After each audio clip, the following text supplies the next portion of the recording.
Hey guys, Aaron Cybertron Zhang here, and welcome back to Regulation G. With the single restricted format returning to competitive VGC, and we'll be using it for another couple of months, I wanted to make a quick tier list video ranking the restricted Pokemon to get you up to speed with the format. Of course, the last time that we saw Reg G was the 2024 World Championships, which used this format. After Worlds, we switched to a brand new format in Reg H, which is really completely different from Reg G, and now we are going back to this format. And so I wanted to use my knowledge as a Worlds competitor, as well as looking up some of the results from the more recent online grassroots tournaments to get you up to speed. I really like making content like this outside of just traditional Road to Ranked and battle videos, so if this is something you find helpful and want to see more of, let me know down in the comment section below, and I always welcome your feedback as well, especially with tier lists, because of course it's all just our individual opinions, so feel free to let me know what you agree with and of course what you might disagree with as well. So without further ado, let's just get started. I've created my tiers here, and one thing to note about this tier list is I think it's really hard to just compare Pokemon one-to-one, and so I'm more focused on putting Pokemon into a category rather than ranking them within the category. And of course, I'll be giving as much color as possible with each Pokemon as I add them, but just keep that in mind. Especially I think once you get to the lower tiers, it's going to be really difficult to just directly compare one Pokemon to another and assess their strengths relative to each other. Starting off with the strongest tiers, if you've played or watched Reg G at all, I don't think any of this will come off as a surprise, but we have to talk about the restricted Pokemon that did super well at the World Championships, the first one being Miraidon, which of course became the World Champion. Miraidon's a really interesting Pokemon because coming into Reg G, a lot of people actually had it ranked as like a A or even B tier restricted Pokemon, but then it won the very first regional championships of the year, and it just never really slowed down. This Pokemon turns out is just an absolute nuke when you throw a Choice Specs onto it. We've seen some adaptations with, for example, Fairy Terra being used at the World Championships, as well as Assault Vest being used, but overall, Miraidon just does so much damage. You can one-shot so many common Pokemon thanks to Electric Terrain boosting your Electric type damage, as well as your ability, Draco Meteor doing so much damage, and even Electric Terra Choice Specs boosted Volt Switch, for example, can often really do so much damage to a lot of common Pokemon. Fairy Terra Dazzling Gleam has become really standard on this, and of course is the set that won the World Championships and allows you to just have a more neutral option into a lot of common Pokemon and is often a really good closer.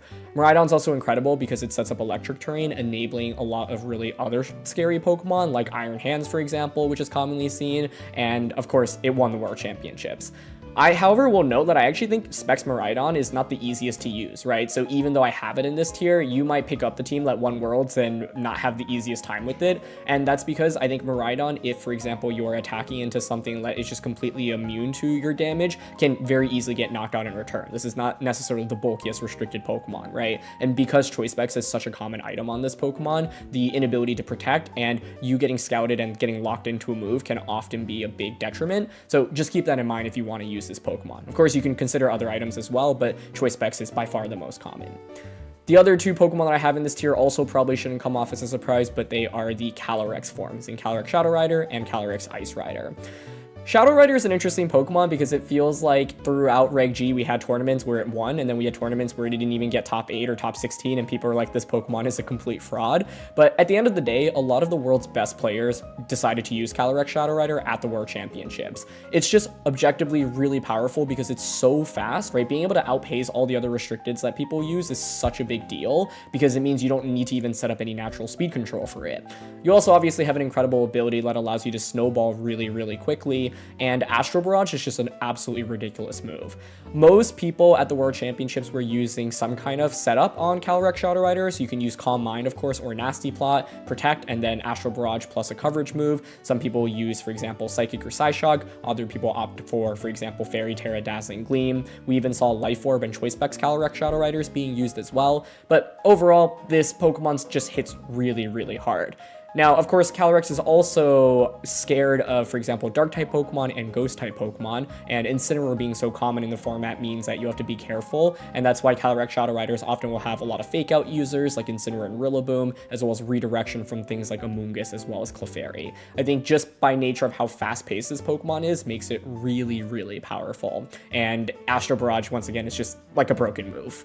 Calyrex Ice Rider is similar in terms of having access to a really strong spread move, and also also having access to an incredible abilities. It is going to be generally the bulkiest out of this trio that you see here, but of course it's also the slowest, right? So with Ice Rider, you often will actually want, for example, Trick Room for it. Redirection for it is also really common. For example, this was actually paired with Ogre Pawn Rock at the World Championships on one of the popular teams. You, of course, can have fake out support from Rillaboom and Incineroar as well as other redirection support from Amoonguss or Clefairy. Ice Rider can be used on hard Trick Room teams, but we actually saw an Ice Rider team in top 8 of Worlds featuring Reg G as well as Landorus I, for example. And so there is flexibility to how you can train this Pokemon, but generally Glacial Lance, High Horsepower, Trick Room, Protect is a very standard set, and you can invest, your EVs generally in attack and HP. And so I think these three to me are just kind of the top dogs of this format because they put out so much damage, and if you do not play correctly against them, even one turn can allow these Pokemon to just snowball the game completely out of control. All of them obviously have their weaknesses, as I just mentioned a couple, but in my opinion, if you're looking to just objectively start with what I think are the strongest Pokemon in the format for Restricteds, these are your go-to starters, and you can go to 2024 Worlds, look at the best teams, and there are so many top players that brought all of these three and used them to really, really good success. So I think they're really interchangeable in terms of ranking them within the strongest tier. In my eyes, I think that I would probably have it tiered this way. I think you could easily have Ice Rider's first place here as well, but I think Miraidon is just really such a nuke. Shadow Rider's just so fast as well, and Ice Rider is maybe a little bit like, it could be considered easier to use because it's bulkier. So, for example, you won't just get one shot a lot of the times, whereas these two can be a little bit more vulnerable. So kind of depends on your playstyle, but of course it's slower pace as well. The next tier I have categorized as strong, but not as powerful. These Pokemon I think are also really, really good, and they're some of my favorites, but in my opinion, they just don't necessarily hit objectively like as hard as these three unless you get some setup onto them, right? So the first one that I have in this category is actually going to be Zamazenta, which I brought to the 2024 World Championships. The reason I brought Zama to Worlds is because I think that it has a relatively neutral matchup spread against most common Pokemon in this format. The restricted format means that there's a lot of matchup variance. For example, there are players at Worlds who didn't play against a single common restricted Pokemon, and what I mean by that is I, as a Zamazenta player, did not play against a single Calyrex Ice Rider, which is really crazy given Ice Rider's success, right? I played against 1 Shadow Rider, 0 Ice Riders, 4 Miraidons, 1 Kyogre, 1 Lunala, 1 Terapagos, for example. And so Zamazenta, I think in general, a well-built Zamazenta team will have pretty decent matchups across the board, like maybe 50-50. I think the one thing that Zama really doesn't like going against is actually Dondozo, which popped up at the World Championships, and so that's one of like the new meta adaptations that's pretty scary for Zama. But I think Zama generally matches up well. The thing is, it's not gonna like just get big one-hit knockouts, right? Even when you're max defense and you've got Body Press and Chien-Pao on the field, Body Press is really powerful, and what's amazing about it is it's a 2-hit KO onto a lot of common threats, but it's not gonna one-hit KO a lot of common things as well, right? But I think the reason why people really like Zamazenta and why I like it a lot is because it feels like a really fair Pokemon to use, and you can, surround it with some really interesting Pokemon as well. One of the downsides that people have for Zamazenta is that, one, it can't get those one-hit knockouts as reliably as, say, Calyrex or Miraidon, and two, for example, Ghost Terra is fairly common, Ghost types are common as well, and the common Zamazentas mainly are using Body Press. You do have Heavy Slam as well, but for example, a Ghost Terra Incineroar with Will-O-Wisp is a complete nightmare for Zamazenta, and that's actually a decently common set in Reg G, right? And so you have to get good with team building, and you need to support Zamazenta with partners that can then take advantage of those ghost types. So I personally think Zama is a Pokemon that could have won the World Championships and almost did, right? It ended up finishing in the top 4. It's just not, I think, as, just press a button and get one-hit knockouts immediately. And that's okay, right? If your playstyle, which is like my playstyle, is more about kind of having a lot of different tools and just having a lot of different ways to win the game, but not necessarily like, immediately blowing things up, I think then Zama is a Pokemon you may want to consider. You could use Iron Defense Body Press on this as well, by the way, but Wide Guard is often going to be the common final move with Protect, and Wide Guard is just so good because there are obviously so many spread users in the format. The next Pokemon here is Terapagos. Terapagos is actually really interesting because it has been really, really dominant in some of the grassroots events in the last week. People, of course, are now playing Regulation G again, and one of the teams that did really, really well at the World Championships had, for example, Terapagos with a lot of support like Incineroar plus Rillaboom, as well as Urshifu and Fire Ogerpon. And Calm Mind, for example, on Terapagos is really hard to break. When you've got Recovery, you've got, for example, Grassy Terrain, you've got Leftovers, it makes it really hard to deal with because Terapagos' ability will often be able to activate multiple times in a battle, and that can be really, really tough to fight against, right?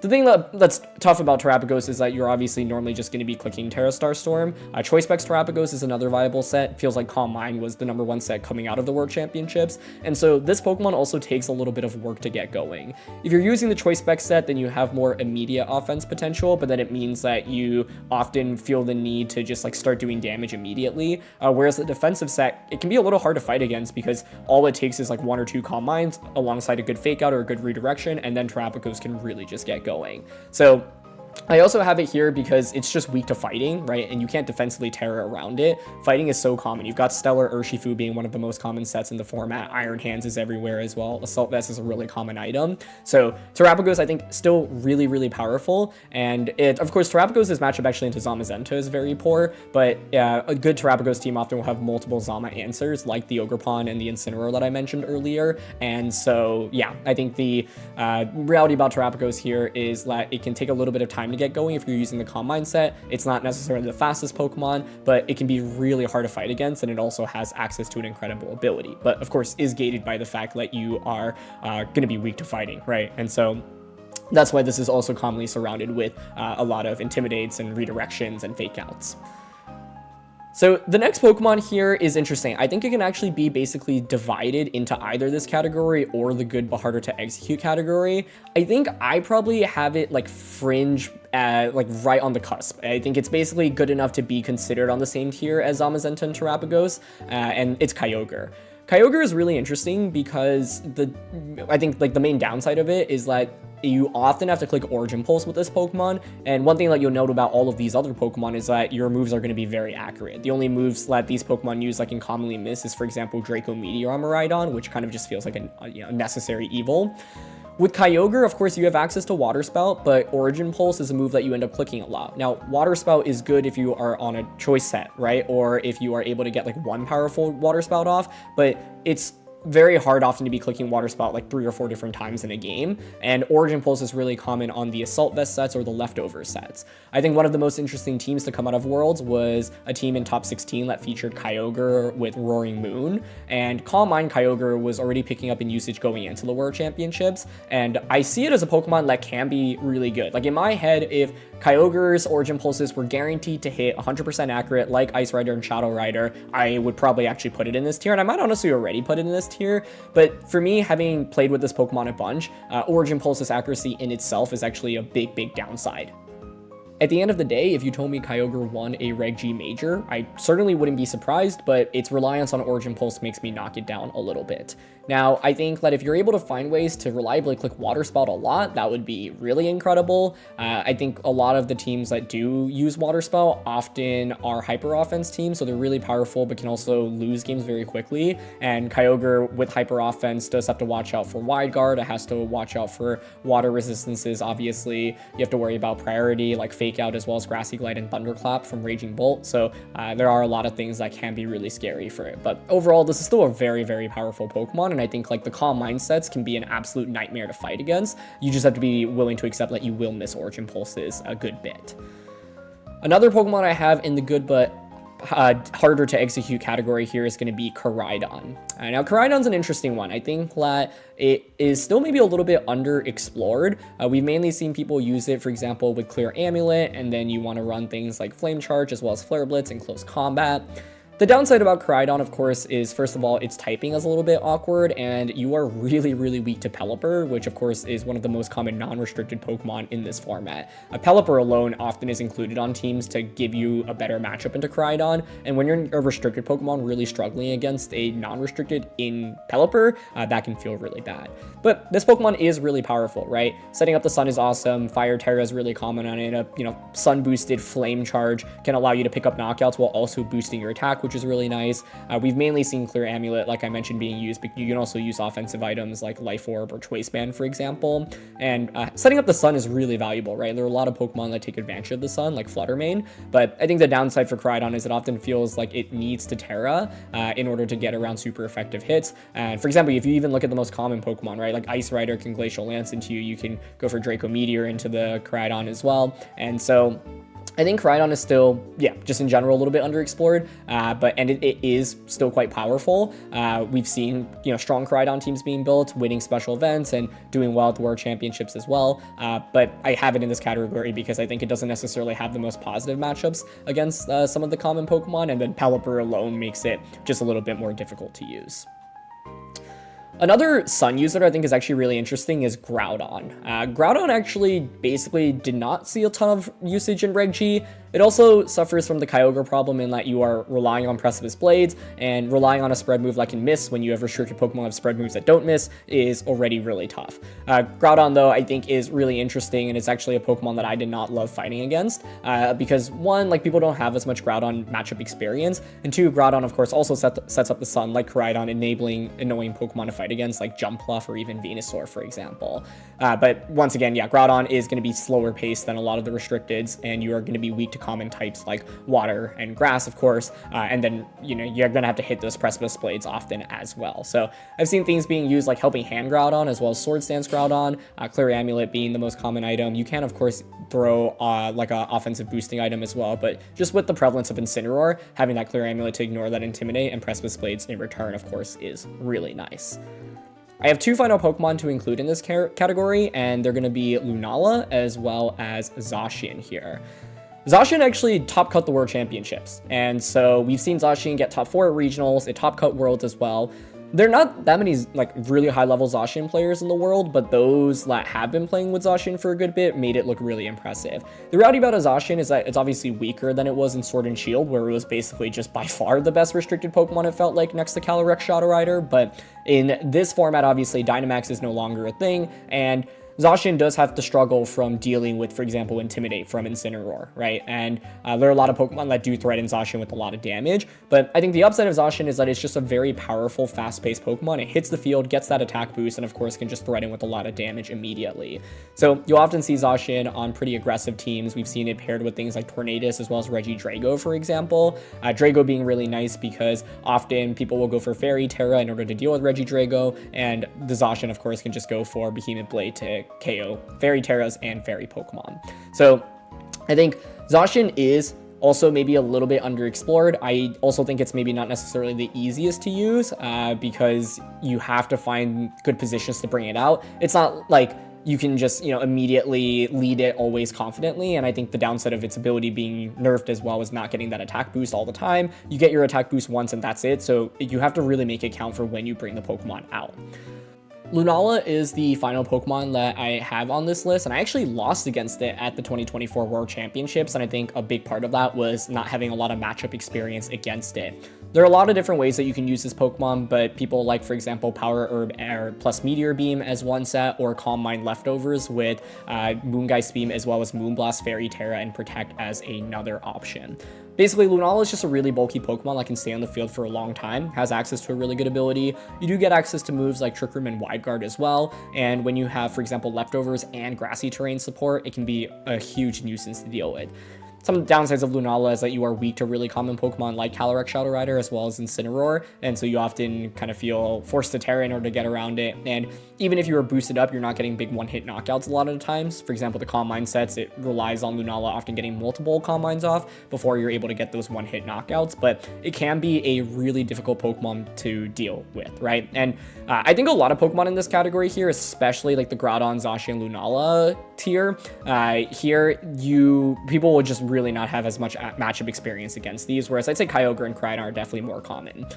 This is, by the way, where I would cut things off in terms of if you are looking to like win a regional championship. I think these are the restricted Pokemon that you should be thinking about. And I think these will probably, for example, the higher tiers might be a little bit easier to use, but all of these are strong enough, certainly in my opinion, to potentially win at regionals. And I think like one of the arguments is like Kyogre could be maybe tiered here. It's really kind of fringe between the two. And then within here, like I think Groudon stocks actually have been rising for me personally, as well as Kyogre stocks. I've just seen kind of some interesting Groudon comps coming out of the World Championships, and with Miraidon, of course, winning Worlds, Groudon does have a somewhat interesting matchup into you by being able to resist or be immune to your electric type damage and also threaten you with Precipice Blades. But once again, the reliance on the 80% accuracy is really tough. Koraidon, I think, is a little bit underexplored. Zacian, and I think, like I mentioned, is really aggressive, very powerful, but you have to be very smart about how you position it. And Lunala often will require a little bit more patience. You can also use it on size spam teams, by the way, with like Expanding Force, for example. So a lot of flexibility on this Pokemon, but once again, like just inherently being weak to a lot of common Pokemon like Shadow Rider and Incineroar make it more difficult. But to me, this is like where I'd really draw a hard line in terms of, look, if you're looking to really win a major, I would consider these Pokemon and then we'll go from there. So the next category I have on this list, I call Fringe Day 2 Pokemon. These are Pokemon that I think basically are not as optimal as the ones above, and I really want to emphasize that I would draw the line there. But they're Pokemon that I think are good enough to make it to Day 2 of a regional championships. What I mean by that is normally for regionals, you're going to play 8 rounds, and if you are able to win 6 or more of the rounds, you move on to the second stage of the tournament, which is Day 2. So I think that they can certainly get by through a field in Day 1, but I think once you make it to the Day 2 field and you're going up against really strong players, it's a lot harder for those Pokemon and these teams to perform well enough to, for example, make it to the top 16 of a tournament or win a major tournament. But there's certainly Pokemon that I could see doing really well, especially in the closed team sheet, best of 1 environment, on ladder, for example, and Pokemon that do have some unique sets and kits built around them. So the first one here is going to be the Necrozma Dawn Wings. I think Lunala I would probably just pick over Necrozma here, but of course you've got a different ability in Necrozma, and I've seen it mainly used on Trick Room size spam teams, for example. So you can pair it with, for example, Expanding Force as well as Psychic Terrain. You can pair it with strong Pokemon that thrive under Trick Room, like Ursaluna or Torkoal, for example, and using it as a way to deal damage while also being able to set up Trick Room is viable. But in my opinion, I think if I were looking for a Pokemon that fulfilled a similar role, I'd probably actually just look at Lunala first. Another Pokemon I have in this category was Kyurem White, which is a Pokemon I actually tried out way back in the beginning of Reg G on Road to Ranked. I think Kyurem White was intriguing to me because it actually does a ton of damage, and with Terra, you have like a nice defensive option as well. So you can use items like Life Orb or Assault Vest on this Pokemon, and it's actually got access to a lot of really nice moves as well. But of course, the downside is that you're weak to a lot of common Pokemon, right? Like if you just look at some of the top options here, Miraidon and Zamazenta, it can be a little bit tough for Kyurem, but Kyurem can have a really nice moveset spread and get access to a lot of great coverage. Another Pokemon I have on this list is Eternatus. Eternatus is actually a Pokemon I probably would have ranked 1 tier lower, but going into the World Championships, there was a player that actually had done really well in a grassroots event with Eternatus, and it's just a Pokemon that has actually pretty good coverage, right? You are able to do decent damage with this Pokemon. I think poison damage in particular is really valuable. If you look at all the other Pokemon we've covered so far, like there isn't really any good poison damage, and we actually see a lot of grass terras to get around Amoonguss, for example. So even having access to Sludge Bomb, for example, can be really valuable. And even in a format without Dynamax, like you still have access to a decently powerful dragon type attack, right? So I've seen Eternatus generally being used with Life Orb, and the idea is to just get some strong 2-hit knockouts with this Pokemon and position it well. I think there was a player in the seniors division who ended up finishing in maybe the top 16 or top 32 with Eternatus at the World Championships as well, which is pretty cool. Generally a little bit underexplored of a Pokemon, I think, because people generally had it pegged so low. And so, yeah, I could definitely see it making it to like Day 2 of a tournament, for example. Another one that I have up here is Rayquaza. This Pokemon was actually really kicking my butt a lot in the beginning of the format. People like to use, for example, Life Orb or Choice Band or Focus Sash, and you can run Swords Dance, Normal Terra, Extreme Speed, for example. Champao is a really common partner for this Pokemon as well, and with Champao, you just drop your opponent's defense. It's kind of like a stronger Dragonite in many ways, right? Just go for Normal Terra, Extreme Speed. Dragon Ascent obviously does a lot of damage as well. I think the downside with Rayquaza is often feels like it only really gets like 2 hits off, and like you are relatively frail, and if you are running the Swords Dance set, you need a turn to get set up, but you're not very bulky either. And the ability is like kind of cool, canceling weather, but it doesn't feel like as strong of ability, right? It's more of like a reactionary ability. But Rayquaza here, I think, is a Pokemon that I had actually lost against when I was playing the beginning of the format, just because of how explosive its damage output is. But I think at the end of the day, it does suffer from a good number of weaknesses, right? Like one, just often either needing a turn to set up or often like committing your Terra in order to do a lot of damage, being weak to Intimidate, for example. But honestly, I think Rayquaza also maybe a little bit underexplored in the early Reg G format. I'm wondering if people want to like go back to it as we, now have returned to Reg G. So I have it up here as well. The two final Pokemon I would put in this category are Ho-Oh as well as Lugia. Now, both of these are interesting to me because they have access to some pretty neat abilities. Ho-Oh with Regenerator can be fairly annoying, and Lugia, of course, with the multi-scale can be tough to deal with. We saw Lugia actually in one of the regional streams where it was paired with Comfey, and Comfey can of course just heal Lugia, and then Lugia can Calm Mind as well, so it gets to a point where you just like boost the Lugia a ton of times, you don't take a lot of damage, and then you eventually can start dishing out a lot of damage in return. I think the downside is that kind of setup requires a lot of time to get going, and even after a couple of boosts, Lugia isn't picking up those big one-hit knockouts that you often would like to see from restricted Pokemon. And I think Ho-Oh can just be like a little bit disruptive, right? Like you can tank damage, you can fish for burns with Sacred Fire, you can heal up between Recover as well as Regenerator, and sometimes your opponents will feel pressure to deal with it just because it's a restricted Pokemon. But also I think one of the downsides of Ho-Oh is that it doesn't necessarily pick up big one-hit knockouts, and you have to be very, careful about the fact that Miraidon, of course, is the world champion, a restricted Pokemon, which obviously can just do so much damage to you. But I think both of these are kind of tankier restricted Pokemon, and if you are able to utilize them correctly, I think you can really, really annoy your opponents and they can feel super frustrated. So out of these, I think like the ones that I've personally tried include Kyurem as well as Rayquaza and Lugia. But I think basically because these Pokemon all can do something interesting and your opponents will likely not have a ton of experience against them, if utilized properly, I could totally see them, doing well and winning games. In my eyes, though, once again, there's just a big gap here between them and all the Pokemon that we've talked about above. The next category I've got here is called I use for fun/content. Now, to be clear, I think like the Pokemon I have here, I could maybe see bumping up to Fringe Day 2. It's just in reality, having either tried some of them or having watched people try them, I have not really been convinced by them, or I just haven't really seen any really powerful teams being built around them. So it could be you that discovers the true potential of some of these Pokemon, and I would love to see you basically make me change my mind and move these Pokemon up one tier. But yeah, I think a lot of the Fringe Day 2 Pokemon I actually have tiered right now initially started on this list and then moved up basically because as I played Reg G, I saw some really interesting teams and strategies being built around them. So I think the first one here is going to be Necrozma. Necrozma is cool. It's obviously got access to a really nice ability, which allows you to, for example, set up Trick Room a little bit more easily. You can do decent damage with this Pokemon as well, but I think you're just weak to so many common Pokemon and you just take a lot of damage from common threats, which is not really ideal, and you're not exactly the fastest restricted Pokemon either. But it's a bulky Trick Room setter, which can, of course, be really, really nice. Other bulky Trick Room setters, of course, include Dialga here. I think Dialga I played against once on Road to Ranked, and I remember just being like, I don't really know what it does, and I didn't even realize that it can't even hold a held item. It has to hold like its unique item, right? So this is one of those Pokemon that's like, it's so new that people might just not necessarily know exactly what it has to offer. Also an interesting Trick Room setter, effectively.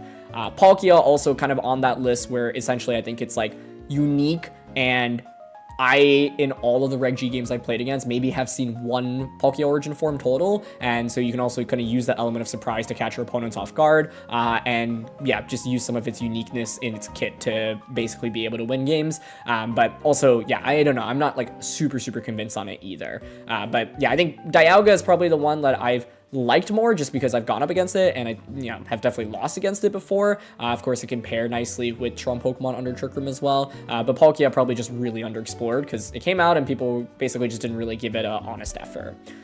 I've seen Giratina Origin being used with Calm Mind and screens, and so the idea is similar to some of the other setup Pokemon I talked about. It just gets to a point where it's really bulky and is not necessarily the easiest to break through. And so, yeah, I think the Calm Mind set, for example, is interesting because there are a lot of common special attackers on the higher end, like Miraidon, like Calyrex Shadow Rider. But, of course, similar to some of the other Calm Mind Pokemon I talked about, like Lunala and like Lugia, it just takes a lot of time to get going, and a lot of the times with these Pokemon, like you'll just see the rest of your team faint while you get set up, and then the question is, are you able to actually do enough damage at the end of the game once you've set up? But that's how I've seen this Pokemon being used.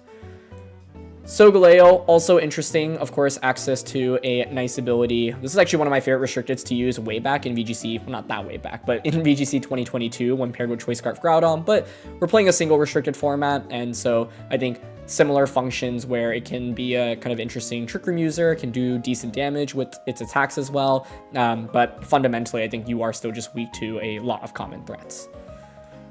Kyurem Black, I haven't really seen too much of, but I feel like it should just have some potential because it has a strong attacking stat, but at the end of the day, just I have it just as an interesting Pokemon, one that I would certainly use for fun and content, but not one that I've even really seen very much in this format whatsoever. And then I think I'd also put Reshiram and Zekrom on this list. I actually know that Marco Fierro, the Oceania and the Latin America International Champion, was using Zekrom for content and was actually doing a pretty good job with it. So it's interesting, as is Reshiram, but I think you're just working a lot harder to utilize all of these Pokemon, essentially, relative to the Pokemon we've talked about above. But Reshiram, Zekrom do get access to some pretty unique moves, I think, like Tailwind being something that you could utilize, for example. So that gets us to our second to last category, which is you're working really hard now. I think these Pokemon can basically be combined with the above, but I'm even less convinced about them than the above category. And so once again, you can certainly make them work, but I think you are just working really, really hard now in order to accomplish much with them. So I've got Mewtwo in this category, I've got Giratina, I've got Palkia, I've got Dialga. And I'd actually throw regular Zacian and Zamazenta in them as well, because with these you can actually throw an item onto them, like Clear Amulet, for example, on Zacian. But these, at this point, I think you're just really using them for the sake of trying to make maybe one of your favorite Pokemon work. For example, like Palkia and Dialga, you really could just be using the Origin forms instead, right? Because Dialga, for example, it's just you can still be using Telepathy, but you just get 20 extra special defense. Dialga, of course, regular Dialga can hold an item, but at the end of the day, I think if you're using it for the niche use case of Trick Room plus Telepathy, then I would probably just value the Origin form more. Mewtwo, I think, may be interesting if you're looking to utilize a expanding force side spam team, but I think Mewtwo has always just felt so bad when I've used it because, one, it's not like Expanding Force is even blowing up things even if you commit Psychic Terra, and two, you're just going to be, for example, slower than Calyrex Shadow Rider and super weak to it, and three, you really can't threaten even Incineroar very much, for example, which is really scary, and Incineroar can just knock off into you, so that doesn't feel great. Haven't really seen anyone honestly do much with these Pokemon, but yeah, I think Zacian with the Clear Amulet, for example, can at least be a little bit interesting, and Palkia historically was used as just a bulky Trick Room user with Spatial Rend and Hydro Pump, for example, but as you can see, it's those aren't necessarily even that powerful into a lot of the common restricted Pokemon that you're going up against, right? So yeah, these I think just even less viable. Once again, yes, you can make them work, you can build a team around them, but you are working really, really hard in order to accomplish much with them, in my opinion, and there are certainly better options over them. And then the last category I have is LOL. These are just Pokemon that if you want to make a meme team of, sure, but I don't really see what you would be doing with any of them effectively. So yeah. So yeah, overall, I would say that is going to be the tier list. I think the main debates that I have internally are, I think Kyogre could be in this category. I think I'd probably put a slash here between Groudon after Zacian and Lunala, but I think some people probably put Groudon below them, honestly. I've just been a little bit more convinced by Groudon because, one, I think it's been a little bit underplayed, and two, if you hit those precipice plates, it can feel really, really valuable, but you can, certainly say it's here, and I wouldn't really have much debate about it. I think Fringe Day 2, I don't really have any strong opinions about where each Pokemon should be individually. These are just Pokemon that I've seen have more decent success in tournaments, leading up to the World Championships. Rayquaza was an early meta pick that I think I haven't really seen much of, but is still maybe a little bit underexplored. And then Hoalugia, I think I've seen some teams with, just not exactly to the highest degree. This category, once again, I think if you showed me a really good team with any of them, I would certainly be happy to bump them above, but I really don't think I would move things above this line. At most, I could see things going up a tier max, and things from this tier maybe bumping up a tier max. But at the end of the day, you should consider what your priorities for the regulation are, right? If your goal is to just win and you want to win a regional championship, you want to win an international championship, I really think that you should probably be using any Pokemon above this line, but I would say above this line. And even then, it's like, these are not necessarily the easiest Pokemon to use either, right? But I think the cool thing about a restricted format is you can learn to really be the master of a restricted Pokemon. So you can take one of these and figure out, you know what, I'm just gonna understand this Pokemon so much better than anyone else in the world. And we saw players do that, especially with Pokemon like Zacian, for example. So it could be you, right? Just because I'm making this tier list doesn't mean that you should just throw any of these Pokemon out the window. You can be the best Zekrom player in the world, maybe, or the best Dialga Origin Form player in the world.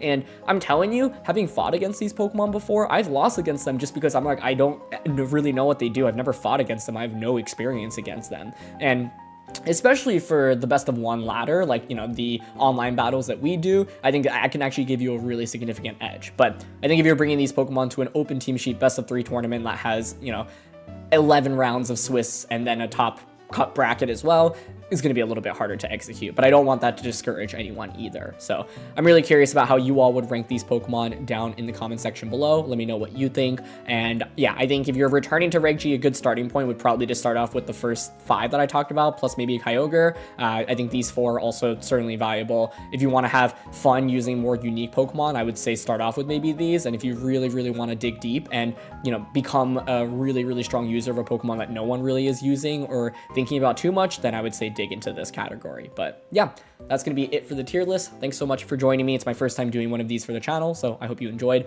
Let me know what you thought about it, and I'll see you next time. All right, peace.